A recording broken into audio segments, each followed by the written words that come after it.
Anda pasti pernah dong lihat iklan online yang janjiin untung gede, cepet banget. Nah, kali ini kita akan kulik salah satunya. Namanya Profit Hub. Kita akan lihat bareng-bareng gimana sih cara mereka jualan, mulai dari cara mereka narik perhatian kita, sampai cara mereka bikin kita merasa harus gerak cepat. Yuk, kita bedah satu persatu. Oke, langsung aja kita mulai dari kalimat pembukanya. Hati-hati, 2026 bukan soal seberapa keras kamu kerja, tapi seberapa cepat kamu lihat peluang. Wah, ini klasik banget sih. Tujuannya jelas, yaitu untuk menciptakan rasa urgensi. Ini bukan sekedar kata-kata loh, ini tuh pancingan psikologis. Dirancang khusus supaya Anda merasa, yah, takut ketinggalan. Istilah kerennya FOMO, Fear of Missing Out. Nah, jadi panggungnya udah disiapin nih. Bagian pertama ini mereka kasih judul Peringatan 2026. Idenya tuh simpel sebenarnya, tapi kuat banget. Katanya, ada peluang unik yang waktunya terbatas, nggak akan lama. Penasaran kan? Yuk kita lihat apa sih yang sebenarnya mereka maksud? Dan inilah dia umpan utamanya. Mereka bilang ada satu instrumen keuangan yang pergerakannya anomali. Maksudnya nggak biasa gitu, beda dari investasi tradisional yang cuma beli terus simpen. Nah, kata kuncinya di sini, dengerin baik-baik, arus kas harian. Wah, ini menarik banget kan? Karena ini janjiin keuntungan cepat, tiap hari, nggak perlu nunggu bertahun-tahun. Oke, sekarang kita masuk ke logikanya. Gimana sih Profit Hub ini bisa nge-backup klaim mereka? Nah, di sini nih, mereka coba buat mengubah cara pandang kita soal gimana aset itu bisa ngasilin duit.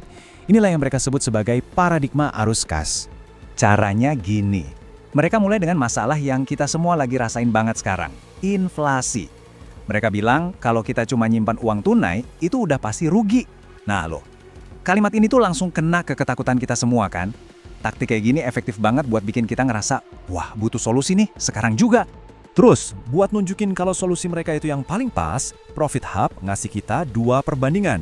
Pilihan pertama, capital gain atau keuntungan modal. Tahu kan? Beli murah, sabar nunggu, terus jual mahal. Model klasik lah. Pilihan kedua, cash flow atau arus kas. Nah, ini beda. Asetnya kerja buat kita ngasilin duit terus-terusan. Kelihatan kan arahnya kemana?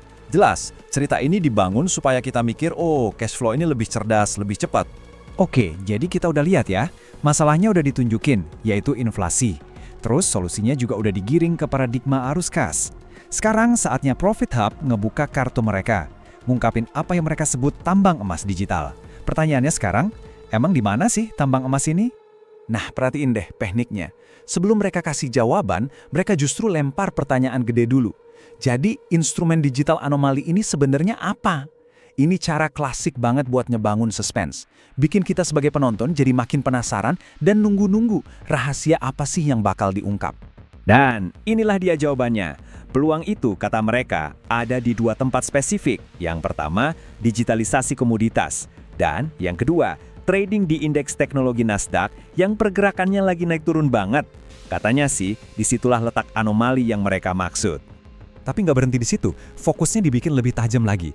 Jadi mereka tuh nggak nyuruh kita beli komoditas fisiknya ya, bukan beli emas batangan gitu. Tapi mereka nyaranin kita buat fokus ke derivatif. Itu loh, produk keuangan yang nilainya ngikutin aset lain, atau layanan-layanan yang pakai AI. Ini pinter banget sih, karena jadi kedengeran canggih, sekaligus gampang diakses, apalagi buat kita-kita yang mungkin modalnya terbatas. Dan inilah puncaknya, sebuah angka gede yang langsung bikin kita melotot, 80%. Gila kan? Ini klaim yang super berani, yang sengaja dirancang biar kita berhenti sejenak dan mikir, serius nih, angka segede ini tujuannya yaitu biar peluangnya kelihatan luar biasa dan sayang banget kalau sampai dilewatkan. Nah, setelah kita dibikin ngiler dengan peluang dan angka 80% tadi, presentasinya sekarang ganti gigi nih. Dari yang tadinya ngomongin apa peluangnya, sekarang jadi gimana cara ngelakuinnya.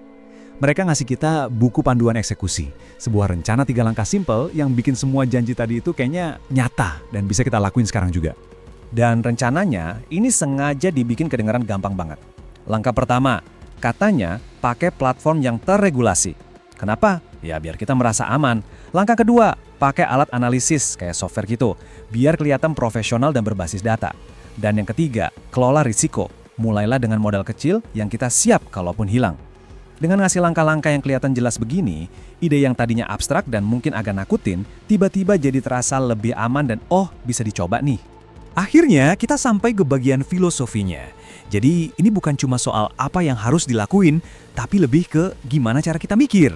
Mereka punya slogan keren nih, sistem di atas insting. Dan ini bisa dibilang adalah jurus pamungkas mereka buat nge-closing. Quote ini benar-benar ngerangkum semuanya. Pasar itu selalu punya uang buat mereka yang punya sistem, bukan buat yang cuma pakai insting. Pesannya jelas banget kan? Kalau mau sukses di market, jangan modal nebak-nebak atau feeling doang, tapi harus punya strategi yang jelas dan disiplin. Dan tebak, sistem yang kita butuhin itu apa? Ya tentu saja, produk atau layanan yang lagi mereka jual. Dan buat jurus penutupnya, mereka balik lagi ke senjata andalan mereka di awal, urgensi. Peluang ini digambarin kayak kilat di langit, cuma muncul sekejap. Kalau kita kedip sedikit aja, ya udah, hilang. Metafor kayak gini tuh kuat banget buat mancing lagi rasa takut ketinggalan yang udah mereka tanam dari awal tadi. Dan inilah bagian akhirnya. Ini bukan sekedar kesimpulan loh, tapi pertanyaan yang langsung todong ke kita. Dari skala 1 sampai 10, seberapa siap Anda buat eksekusi bulan ini? Ini adalah ajakan bertindak yang cerdas banget. Kita yang tadinya cuma nonton, jadi dipaksa buat mikir, nilai diri sendiri, dan ambil keputusan. Jadi kalau kita lihat dari awal sampai akhir, mulai dari ngebangun urgensi, ngasih janji untung gede, sampai ngasih panduan praktis, semua elemen ini tuh dirancang dengan sangat rapi buat ngebawa kita ke satu titik pengambilan keputusan ini.